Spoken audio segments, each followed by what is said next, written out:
Salut à tous et bienvenue dans ce nouveau podcast où je vais faire une petite réaction à un commentaire que j'ai reçu sous une vidéo. Et visiblement, eh bien, c'était quelqu'un qui n'était pas d'accord avec moi. Et il y a aucun souci. Et en fait, même, je remercie cette personne d'avoir posté ce commentaire.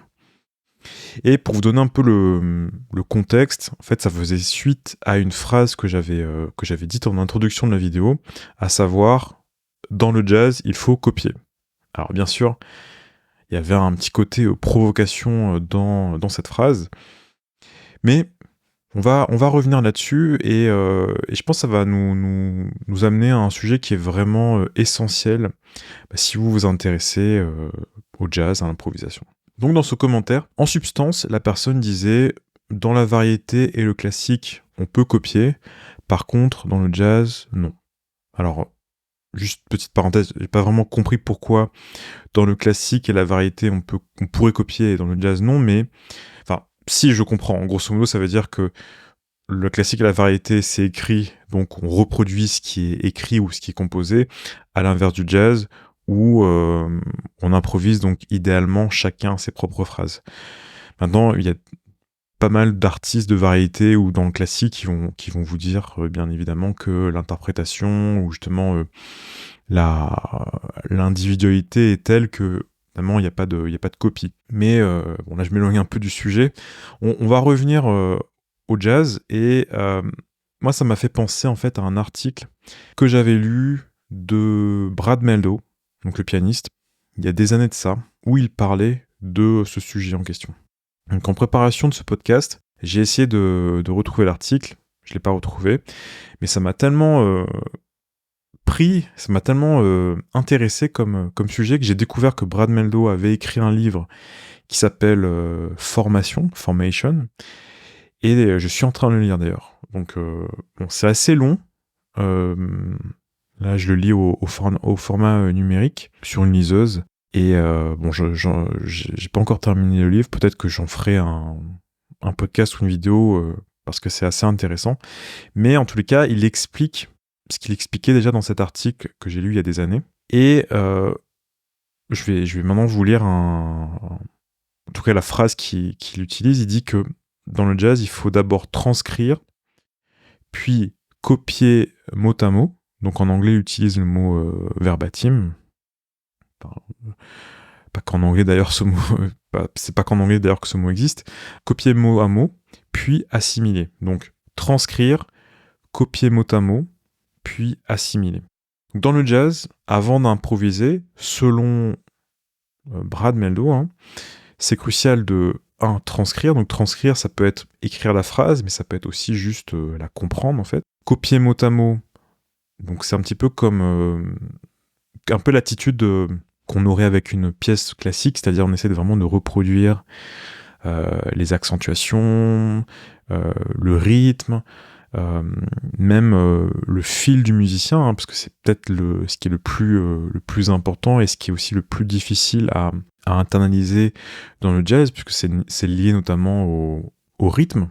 Et enfin, troisième étape, c'est assimiler, c'est-à-dire faire sien, intégrer dans son vocabulaire la phrase que l'on a jouée. Donc tout ça pour vous dire que ça paraît non seulement sain, mais c'est très bénéfique en fait de copier en partie certaines phrases de vos musiciens préférés, déjà pour comprendre comment ça fonctionne. Et si vous avez peur, si vous avez une inquiétude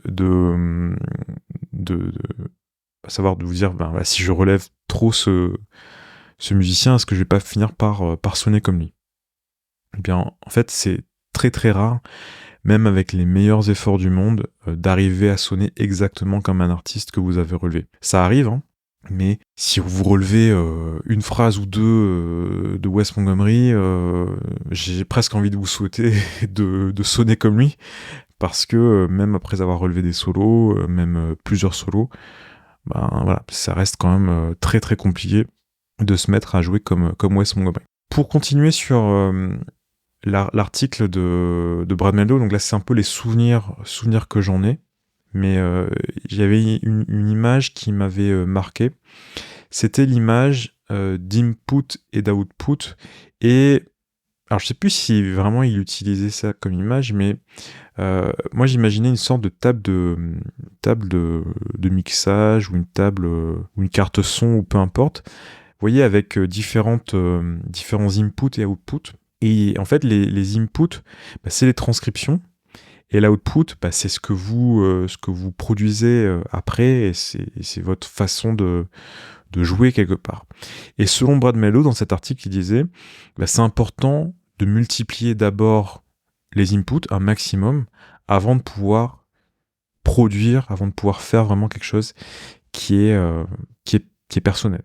Et la preuve que ça fonctionne, entre guillemets, c'est que Brad Mello est considéré comme l'un des pianistes les plus singuliers, avec l'individualité la plus forte depuis le milieu des années 90, depuis la sortie de... Enfin, je sais pas si c'est vraiment depuis la sortie de son premier album, qui s'appelle Introducing Brad Mello, en 95, qui est un très bon album d'ailleurs. Peut-être c'est arrivé un petit peu après avec les Art of the Trio, où il a vraiment obtenu cette aura un petit peu de pianiste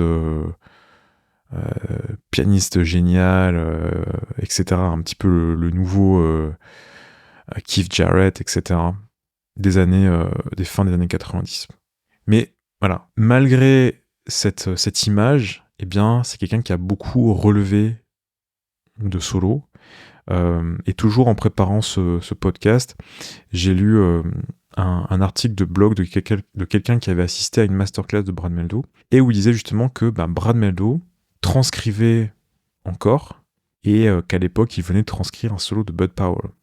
Donc voilà, ça me paraît un sujet très intéressant, la transcription. D'ailleurs, petite parenthèse, transcrire, c'est pas forcément écrire sur une partition, ça peut être juste jouer ou reproduire d'oreille une phrase ou deux, et je pense que c'est un outil qui est très très utile pour comprendre déjà comment la musique fonctionne, mais aussi pour internaliser physiquement, j'ai envie de dire, le côté rythmique du jazz. Maintenant, pour contrebalancer ce que je viens de dire, il y a aussi des contre-exemples. À savoir que, par exemple, Mick Goodrich n'aurait jamais transcrit un solo.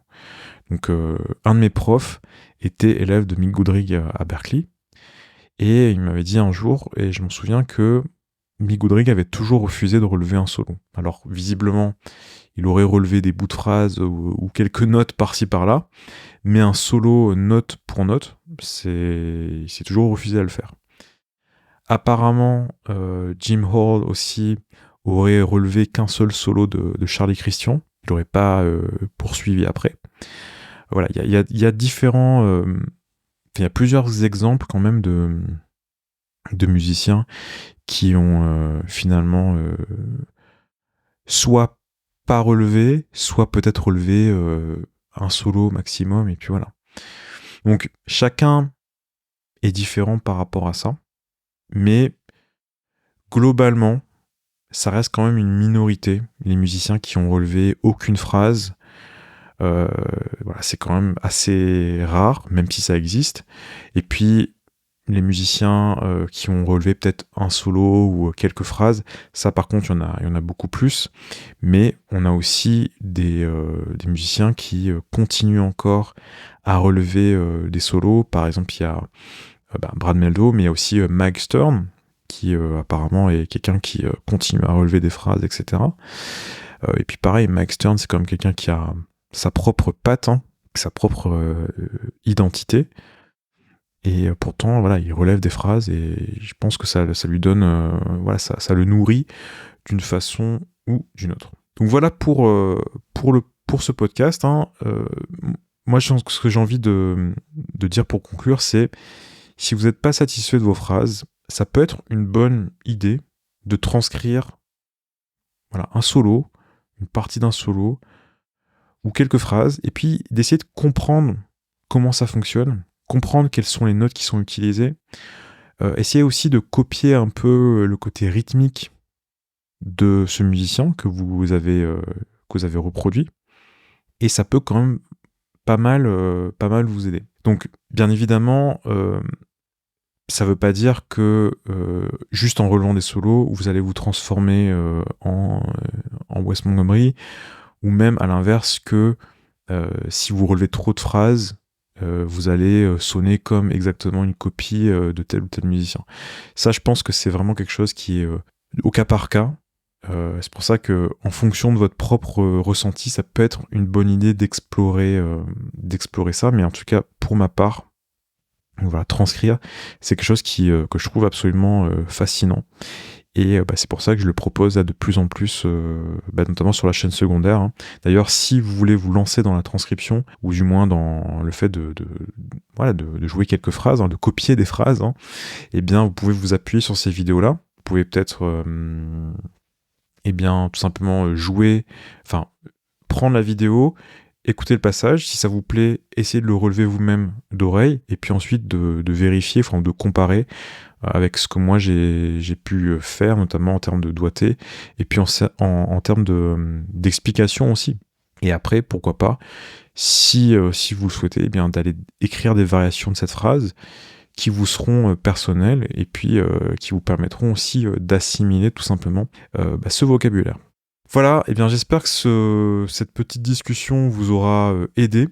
N'hésitez pas à me le dire en commentaire, et puis moi je vous retrouve dans une prochaine vidéo, un prochain podcast. À très bientôt, bye bye.